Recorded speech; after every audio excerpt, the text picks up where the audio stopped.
meron akong pagdududa ha, na magbebenta sila ng 20 pesos per kilo na bigas pero hindi pang tao, pang hayop. Yan yung 20 pesos per kilo na binibenta, yung pinapakain sa baboy. Hindi. Nagkumpulan ang mga bukbok sa bigas na ito na hawak ni Agriculture Secretary Manny Piñol. Pwede ba bang isain? Yes. Tanong, pwede ba bang kainin? Yes. Bata pa ako, kumakain na kami ng bigas na nahugasan lang na may bukbok.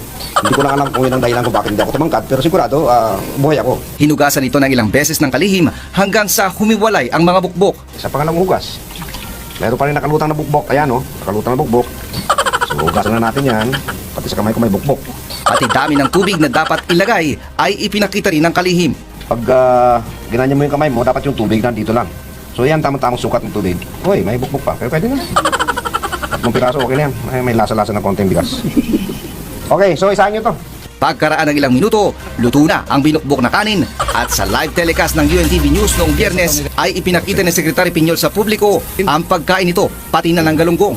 Ito po yung kanin na may bukbok. Pwedeng kainin. Pakita ko sa inyo.